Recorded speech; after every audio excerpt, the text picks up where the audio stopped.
మనవి చేస్తున్నాం. ఎందుకంటే 20 సంవత్సరాల నుంచి ఇక్కడ కాంగ్రెస్ పార్టీ టీఆర్ఎస్ పార్టీ లీడర్లు ఉన్నప్పటికీ కూడా వాళ్ళ ఇంటి చుట్టూ వాళ్ళ గల్లీల చుట్టూ డెవలప్ చేసుకున్నారు. కానీ ప్రజల సమస్యలు తెలుసుకొని ప్రజలకు ఏం అవసరం అయ్యున్నదో ప్రజలకు ఏమి కావాలో అడిగే అవసరం వాళ్ళకు రాలేదా? ఇప్పుడు వచ్చి మాకు ఓటు వేయండి, ఇప్పుడు మీ సమస్యలు తీరుస్తాం, మాకు ఓటు వేయండి, మీ బాధలు తీరుస్తాం, మీకేం కావాలంటే అది చేస్తాం అంటున్నారు కదా. ఇన్ని సంవత్సరాలు ఆడిపోయింది అప్ప మీరు, ఇన్ని సంవత్సరాలు ప్రజల సమస్యలు మీకు గుర్తుకు రాలేదా? ఒక్కసారి ఆలోచన చేసి 8వ వార్డు ఓటర్ మహాశయులారా, మీ ఓటు చాలా అమూల్యమైనది. చదువుకున్న వ్యక్తులకు మాత్రమే మీరు ఓటు వేస్తే కౌన్సిల్లో కూర్చొని కౌన్సిల్ మెంబర్ మీ యొక్క వార్డ్ సమస్యలను అక్కడ వినిపించి వార్డ్ డెవలప్మెంట్ కు అవసరమవుతుంది. నేను ఈ వార్డులో తిరుగుతున్నప్పుడు నాకు చాలా సమస్యలు కనబడ్డాయి. అసలు వార్డు ఈ జైరాబాద్ మున్సిపాలిటీ వార్డా ఇది, లేకపోతే గ్రామం కన్నా అధ్వానంగా ఉన్న ఈ యొక్క వార్డు చూసి ఆ ప్రజలు చాలా బాధపడ్డారు. ఇదిగో ఓటు వచ్చినప్పుడు నమస్తే, మేము మీ యొక్క వార్డును బాగు చేస్తాం, మీకు దండం పెడతాం, మాకు ఓటు వేయండి, మేము గెలిచిన తర్వాత అన్ని చేస్తామంటున్నారు.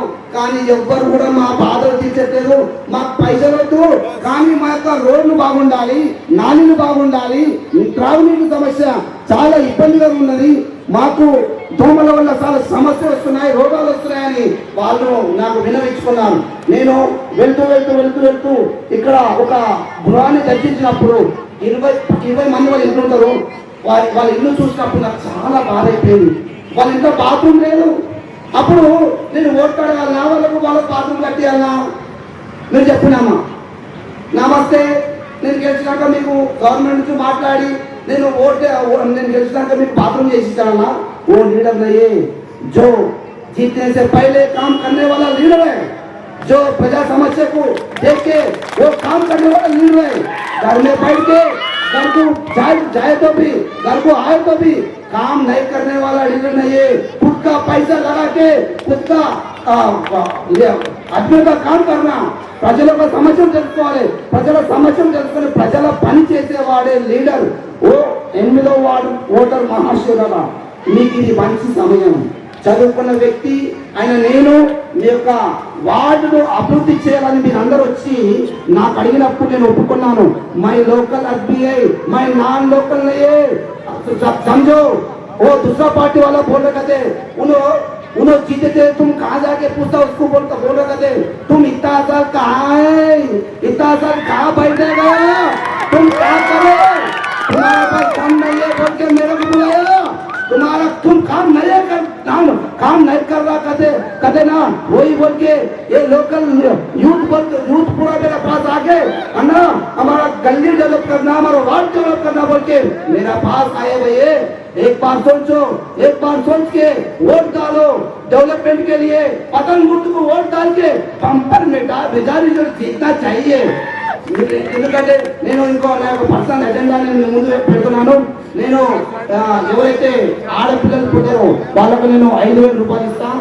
నేను ఒకవేళ గెలిస్తే ఎవరైతే చనిపోతారో వాళ్ళ యొక్క ఆ శవాన్ని దూర ప్రాంతంలో వాళ్ళు చుట్టాలు రావడానికి లేదైతే ఆ యొక్క 2 ఫ్రీజర్లు నేను కూడా ఈ యొక్క వార్డు సభ్యులకు అందించడం జరుగుతుంది. ప్రతి 6 నెలలకు ఒకసారి మెడికల్ క్యాంపులు ఏర్పాటు చేసి ప్రజల యొక్క ఆరోగ్య స్థితిగతులు తెలుసుకోవడం జరుగుతుంది. మరి ఎవరైతే చనిపోతారో వాళ్ళ గణ సంవత్సరాల నిమిత్తము 5,000 కూడా ఇవ్వడం జరుగుతున్నది. మరి ఒకసారి ఎవరైతే వివాహం పేద ఆడపిల్లల వివాహానికి 10,000 రూపాయలు ఇవ్వడం జరుగుతుంది. ఇవన్నీ నా సొంత నిధులతో నేను ప్రజలకు అందిస్తానని మనం చేస్తున్నాం. ఒక్క ఓటు 5 సంవత్సరాలు వెనుకకు తీసుకెళ్తుంది. ఒక్క ఓటు 5 సంవత్సరాలు మీ యొక్క గ్రామ అభివృద్ధిని ముందుకు తీసుకెళ్తుంది. మీ చేతిలో ఉన్నది ఎవరు ఎన్నుకోవాలో మంచి నాయకుల్ని. మీ సమస్యలు మీ కుటుంబానికి వచ్చి మీ గల్లీకి వచ్చి మీ సమస్యలు తెలుసుకొని మీ సమస్యలు అప్పటికప్పుడే తీర్చే నాయకుడు మీకు కావాలా, లేకపోతే ఇంట్లో ఉండి ఇంట్లో పోయితే కూడా సార్ అని డోర్ కొడితే కూడా బయటికి రాని నాయకులకు మీరు ఓట్లు వేస్తారా? ఒక్కసారి ఆలోచన చేయండి, ఒక్కసారి ఆలోచన చేయండి. మీ ఓటు ద్వారా మీ వార్డును మార్చుకుంటారు, మీ ఓటు ద్వారా మీ యొక్క వార్డు అభివృద్ధి చెందుతుంది.